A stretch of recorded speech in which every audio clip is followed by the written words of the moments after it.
ರಾಜ್ಯದಾದ್ಯಂತ ಸದ್ಯ ಎರಡು ಸಮಸ್ಯೆಗಳು ಎದುರಾಗ್ತಾ ಇದೆ ಜನರಿಗೆ. ಒಂದು ರಣ ಮಳೆ, ಮತ್ತೊಂದು ಕಡೆ ಕೊರೋನಾ ಆತಂಕ. ಈ ಎಲ್ಲಾ ವಿಚಾರಗಳ ಬಗ್ಗೆ ಮಾಹಿತಿಯನ್ನ ಕೊಡೋದಕ್ಕೆ ನಮ್ಮ ಪ್ರತಿನಿಧಿಗಳು ಕೂಡ ಈಗ ನೇರ ಸಂಪರ್ಕದಲ್ಲಿ ಜಾಯ್ನ್ ಆಗಿದ್ದಾರೆ. ರಣ ಮಳೆಗೆ ಗುಡ್ಡ ಕುಸಿಯುವ ಆತಂಕ ಎದುರಾಗ್ತಾ ಇರುವಂತದ್ದು ಹಾಸನ ಭಾಗದಲ್ಲಿ. ಈ ಬಗ್ಗೆ ಅಪ್ಡೇಟ್ಸ್ ಅನ್ನ ಕೊಡ್ತಾರೆ ನಮ್ಮ ಪ್ರತಿನಿಧಿ ಖುಷ್ವಂತ್, ಈಗ ನೇರ ಸಂಪರ್ಕದಲ್ಲಿದ್ದಾರೆ. ಹಾಗೇನೆ ಆನಂದ್ ಕೂಡ ನೇರ ಸಂಪರ್ಕದಲ್ಲಿದ್ದಾರೆ ಮಂಡ್ಯದಿಂದ. ಕೆಆರ್ಎಸ್ ಜಲಾಶಯಕ್ಕೆ ಜೀವ ಕಳೆ ಬಂದಿದೆ. ಹೆಚ್ಚಿನ ಮಳೆಯಿಂದಾಗಿ ಅಲ್ಲಿ ಏನೇನು ಸಮಸ್ಯೆ ಆಗ್ತಾ ಇದೆ, ಏನು ಎತ್ತ, ಈ ಬಗ್ಗೆ ಡೀಟೇಲ್ಸ್ ಅನ್ನ ಕೊಡ್ತಾರೆ. ಇದರ ಜೊತೆಗೆ ನಮ್ಮ ಪ್ರತಿನಿಧಿ ದೀಪ್ತಿ ಕೂಡ ನೇರ ಸಂಪರ್ಕದಲ್ಲಿದ್ದಾರೆ. ಬೆಂಗಳೂರು ಮತ್ತು ರಾಜ್ಯದಲ್ಲಿ ಕೊರೋನಾ ಸೋಂಕು ಸ್ಫೋಟಗೊಳ್ತಾ ಇರುವಂತದ್ದು, ಏನೆಲ್ಲಾ ಕ್ರಮಗಳನ್ನು ವಹಿಸಲಾಗ್ತಾ ಇದೆ ಅನ್ನೋದ್ರ ಬಗ್ಗೆ ಮಾಹಿತಿಯನ್ನ ಕೊಡ್ತಾರೆ ದೀಪ್ತಿ. ಅವರವರ ಸುದ್ದಿಗಳು ಬಂದಾಗ ಸಂಪರ್ಕ ಮಾಡೋಣ. ಮೊದಲನೇದಾಗಿ ಮಳೆಯ ವಿಚಾರ. ರಾಜ್ಯದಲ್ಲಿ ಮಳೆಯಿಂದಾಗಿ ಎಷ್ಟೆಲ್ಲ ಅವಾಂತರಗಳಾಗ್ತಾ ಇದೆ ಅನ್ನೋದನ್ನ ನಾವು ಗಮನಿಸ್ತಾ ಇದ್ದೀವಿ.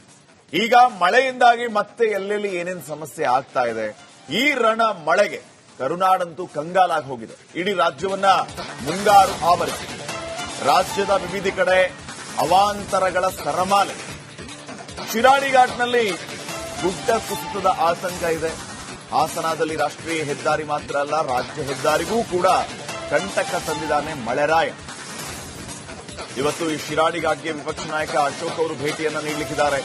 ಅಲ್ಲಿ ಏನೆಲ್ಲ ಸಮಸ್ಯೆಗಳಿದೆ ನೋಡ್ಲಿಕ್ಕಿದ್ದಾರೆ. ಶಿರಾಡಿ ಘಾಟ್ ಮತ್ತು ಚಾರ್ಮಾಡಿ ಘಾಟ್, ಈ ಶಿರಾಡಿ ಘಾಟ್ನ ಮೂಲಕ ಹೋಗುವಂತವರಿಗೆ ನಾನಾ ರೀತಿಯ ಸಮಸ್ಯೆಗಳಾಗ್ತಾ ಇದೆ ಅನ್ನುವಂಥದ್ದು. ಚಾರ್ಮಾಡಿ ಘಾಟ್ ಕೂಡ ಅಷ್ಟೇ.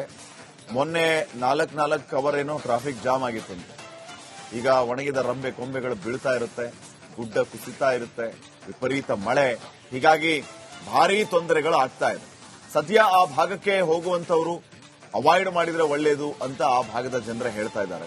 ಇನ್ನ ಈಗ ನೀವೇನ್ ನೋಡ್ತಾ ಇದ್ದೀರಿ ಈ ದೃಶ್ಯಗಳು, ಇದು ಹಾಸನದ ದೃಶ್ಯಗಳಿವೆ. ರಾಷ್ಟ್ರೀಯ ಹೆದ್ದಾರಿ ಮಾತ್ರ ಅಲ್ಲ, ರಾಜ್ಯ ಹೆದ್ದಾರಿಗೂ ಕೂಡ ತೊಂದರೆಯಾಗಿದೆ. ಗುಡ್ಡ ಕುಸಿತಿರುವ ಹಿನ್ನೆಲೆ ಆ ಗುಡ್ಡದ ಮೇಲೆ ಒಂದು 15 ಮನೆಗಳಿದೆ. ಆ ಮನೆಗಳಿಗೆ ಸಂಪರ್ಕವೇ ಕಟ್ಟಾದ ಹಿನ್ನೆಲೆ ಅಲ್ಲಿನವರೇ ಸ್ಥಳೀಯರೇ ಆ ರಸ್ತೆಗಳನ್ನ ಸರಿ ಮಾಡಿಕೊಳ್ಳುವಂತಹ ಅನಿವಾರ್ಯತೆ ಅವರಿಗಿದೆ. ಆ ಕೆಲಸವನ್ನ ಅವರು ಮಾಡ್ತಾ ಇದ್ದಾರೆ.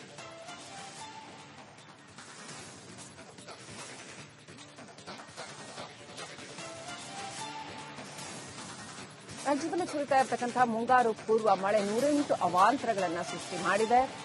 ಇಷ್ಟೇ ಸಾಲದು ಅಂತ ರಾಜ್ಯದಲ್ಲಿ ಇವತ್ತಿನಿಂದ ಇನ್ನೂ 4 ದಿನ ಇನ್ನೂ ಭಾರೀ ಮಳೆ ಆಗತ್ತೆ ಅಂತ ಹವಾಮಾನ ಇಲಾಖೆ ಮುನ್ಸೂಚನೆ ಕೊಟ್ಟಿದೆ. ಕರ್ನಾಟಕದಲ್ಲಿ ಮಳೆ ಅವಾಂತರಗಳು, ಇದುವರೆಗಿನ ಮಳೆ ಅವಾಂತರಗಳ ಕುರಿತು ಒಂದು ರಿಪೋರ್ಟ್ ಇದೆ.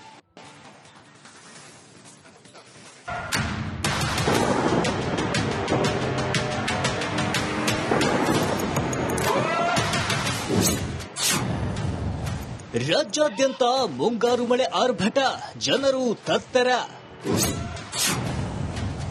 ಇಂದು ನಾಳೆ ದಕ್ಷಿಣ ಕನ್ನಡದ ಶಾಲಾ ಕಾಲೇಜಿಗೆ ರಜೆ. ರಾಜ್ಯಾದ್ಯಂತ ಸುರಿದ ಮಳೆ ಭಾರೀ ಅವಾಂತರವನ್ನೇ ಸೃಷ್ಟಿಸುತ್ತಿದೆ. ದಕ್ಷಿಣ ಕನ್ನಡ, ಉಡುಪಿ, ಉತ್ತರ ಕನ್ನಡ, ಶಿವಮೊಗ್ಗ, ಚಿಕ್ಕಮಗಳೂರು, ಕೊಡಗಿನಲ್ಲಿ ಮಳೆಯಾರ್ಭಟ ಜೋರಾಗಿದೆ. ನಿನ್ನೆಯಿಂದ 4 ದಿನದವರೆಗೆ ರೆಡ್ ಅಲರ್ಟ್ ಘೋಷಿಸಲಾಗಿದೆ.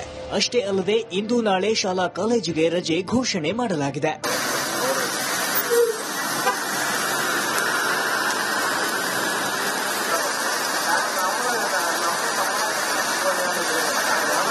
ಮಂಗಳೂರು ನಗರದ ಹಲವು ಜನವಸತಿ ಪ್ರದೇಶಗಳಿಗೆ ಮಳೆ ನೀರು ನುಗ್ಗಿದೆ. ರಾಜಕಾಲುವೆ ಉಕ್ಕಿ ಹರಿದ ಪರಿಣಾಮ ರಸ್ತೆ ಮೇಲೆ ನೀರು ನದಿಯಂತೆ ಹರಿಯುತ್ತಿದೆ. ಕೋಡಿಯಾಬೈಲ್ ಭಗವತಿ ನಗರದಲ್ಲಿ ಮಳೆ ಅವಾಂತರವನ್ನೇ ಸೃಷ್ಟಿಸಿದೆ.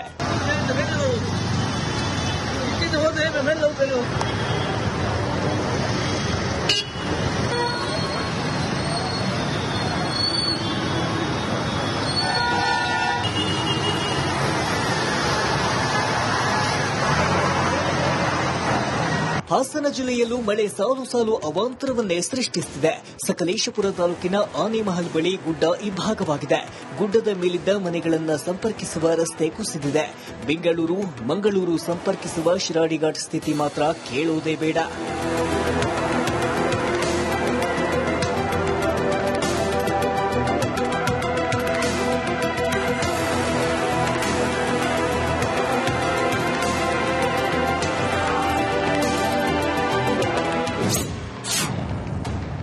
ಶಿರೂರಿನಲ್ಲಿ ಗುಡ್ಡದ ಭೂತ, ಕುಸಿತದ ಆತಂಕ. ಹೌದು, ಉತ್ತರ ಕನ್ನಡ ಜಿಲ್ಲೆಯ ಅಂಕೋಲಾದ ಶಿರೂರಿನಲ್ಲಿ ಮತ್ತೆ ಗುಡ್ಡ ಕುಸಿತದ ಆತಂಕ ಮನೆ ಮಾಡಿದೆ. 2024ರ ಜುಲೈ 16ರಂದು ಸಂಭವಿಸಿದ ಗುಡ್ಡ ಕುಸಿತ ದುರಂತ ಇದೀಗ ಮತ್ತೆ ಆತಂಕ ಸೃಷ್ಟಿಸಿದೆ. ಸತತ ಮಳೆಯಿಂದ ಮತ್ತೆ ಯಾವಾಗ ಗುಡ್ಡ ಕುಸಿಯುತ್ತೋ ಅನ್ನೋ ಭೀತಿ ಎದುರಾಗಿದೆ.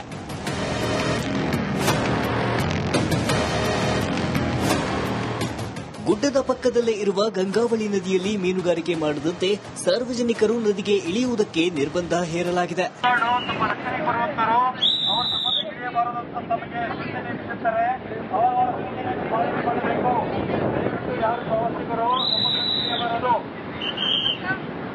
ನಮಗೆ ತಹಶೀಲ್ದಾರಿಂದ ರಿಪೋರ್ಟ್ ಬಂತು, ಅಲ್ಲಿ ಜನ ನಿಂತ್ಕೊಂಡು ಫೋಟೋ ತೆಗೆಯುವುದು, ಅಲ್ಲಿ ಗಾಡಿ ಸ್ಟಾಪ್ ಮಾಡೋದೆಲ್ಲ ಮಾಡ್ತಾ ಇದ್ದಾರೆ ಅಂತ ನಮಗೆ ರೈಟಿಂಗಲ್ಲಿ ರಿಪೋರ್ಟ್ ಬಂದಿದೆ. ಮತ್ತು ನಾವು AC ಪೊಲೀಸಿಂದ ರಿಪೋರ್ಟ್ ತರಿಸ್ಕೊಂಡು ಆ ಒಂದು ಸ್ಟ್ರೆಚ್ಚಲ್ಲಿ ಮಾತ್ರ ಯಾವುದು ಗಾಡಿ ನಿಲ್ಲಿಸಬಾರದು, ಅಲ್ಲಿ ಯಾವುದು ಬೇರೆ ಥರ ಆ್ಯಕ್ಟಿವಿಟೀಸ್ ಮಾಡಬಾರದು, ಆ ಒಂದು ವ್ಯಾಪ್ತಿನಲ್ಲಿ ಮಾತ್ರ ಫಿಶಿಂಗ್ ಯಾವುದು ಮಾಡಬಾರದು, ಫೋಟೋ ತೆಗೆಯೋದು ಈ ಥರ ಯಾವುದೇ ಆ್ಯಕ್ಟಿವಿಟಿ ಮಾಡಬಾರದು ಅಂತ ನಾವು ಡಿಸಾಸ್ಟರ್ ಮ್ಯಾನೇಜ್ಮೆಂಟ್ ಆ್ಯಕ್ಟ್ ಕೆಳಗಡೆ DC ಗೆ ಇರುವ ಪವರ್ ಇಟ್ಕೊಂಡು ನಾವು ಒಂದು ರೆಸ್ಟ್ರಿಕ್ಷನ್ ಆರ್ಡರ್ ಅನ್ನು ಪಾಸ್ ಮಾಡಿದ್ದೀವಿ. ರಾಜ್ಯದಲ್ಲಿ ಮುಂಗಾರು ಅಬ್ಬರ ಜೋರಾಗಿದ್ದು ರೈತರಲ್ಲಿ ಮಂದಹಾಸ ಮೂಡಿಸಿದೆ. ಈ ಬಾರಿ ಉತ್ತಮ ಮಳೆಯಾಗುವ ಆಸೆಯಲ್ಲಿ ಅನ್ನದಾತರಿದ್ದು ಸಕಲೇಶಪುರದಲ್ಲಿ ಹೇಮಾವತಿ ನದಿ ತುಂಬಿ ಹರಿಯುತ್ತಿದೆ. ಹೇಮಾವತಿ ಡ್ಯಾಂಗೆ ಇಂದು 6,000 ಕ್ಯೂಸೆಕ್ ಒಳಹರಿವು ಬಂದಿದೆ. ಹಾಸನದ ಹೇಮಾವತಿ ಒಳಹರಿವು ಕೂಡ ಹೆಚ್ಚಾಗಿದೆ. ನಾನೀಗ ಸಕಲೇಶಪುರ ರಾಷ್ಟ್ರೀಯ ಹೆದ್ದಾರಿ 75ರ ಪಕ್ಕ ಹರಿದು ಹೋಗುವಂತಹ ಹೇಮಾವತಿ ನದಿಯ ಪಕ್ಕದಲ್ಲೇ ಇರುವಂತದ್ದು ನೋಡಬಹುದು. ಈಗ ಸುಮಾರು ಹಾಸನ ಹೇಮಾವತಿ ನದಿಗೆ ಚಿಕ್ಕಮಗಳೂರು ಭಾಗದಲ್ಲೂ ಮೂಡಿಗೆರೆ ಭಾಗದಲ್ಲೂ ಹೆಚ್ಚು ಮಳೆ ಆಗ್ತಿರುವ ಹಿನ್ನೆಲೆಯಲ್ಲಿ ಸುಮಾರು 6,000 ಕ್ಯೂಸೆಕ್ ಒಳಹರಿವು ಹೆಚ್ಚಾಗಿರುವಂತದ್ದು. ಈಗ ಏನು ಜೂನ್ ಜುಲೈಗಿಂತ ಸಮಯದಲ್ಲಿ ಯಾವ ರೀತಿ ಒಂದು ಒಳಹರಿವು ಹೇಮಾವತಿ ನದಿಯಲ್ಲಿ ಇರುತ್ತೋ ಪೂರ್ವ ಮುಂಗಾರಿನಲ್ಲೇ ಅಂತಹ ದೃಶ್ಯಗಳನ್ನ ಕಾಣಬಹುದಾಗಿದೆ. ಮಲೆನಾಡು ಕರಾವಳಿ ಮಾತ್ರ ಅಲ್ಲ, ಕೊಡಗು ಜಿಲ್ಲೆಯಲ್ಲಿ ವರುಣ ಅಬ್ಬರಿಸಿದ್ದಾನೆ. ಭಾಗಮಂಡಲದಲ್ಲಿ ತ್ರಿವೇಣಿ ಸಂಗಮ ಜಲಾವೃತವಾಗಿದೆ.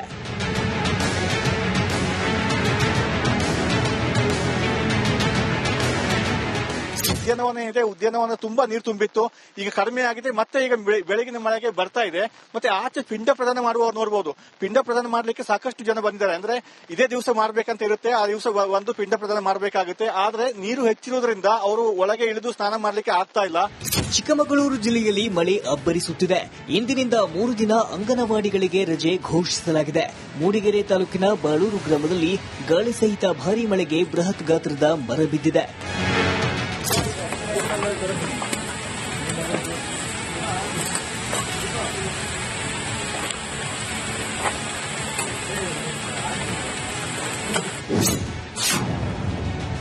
ರಭಸವಾಗಿ ಹರಿಯುತ್ತಿದೆ ಕೃಷ್ಣಾ ನದಿ. ಮಹಾರಾಷ್ಟ್ರದಲ್ಲಿ ನಿರಂತರ ಮಳೆಯಾಗ್ತಿದೆ. ಕೃಷ್ಣಾ ನದಿಗೆ ಅಪಾರ ಪ್ರಮಾಣದಲ್ಲಿ ನೀರು ಹರಿದು ಬರುತ್ತಿದೆ. ಕೆಲ ದಿನಗಳ ಹಿಂದೆ ಬತ್ತಿ ಬರಿದಾಗಿದ್ದ ಕೃಷ್ಣೆ ತುಂಬಿ ಹರಿಯುತ್ತಿದೆ. ನದಿ ತೀರದ ಜನರಿಗೆ ಆತಂಕ ಶುರುವಾಗಿದೆ.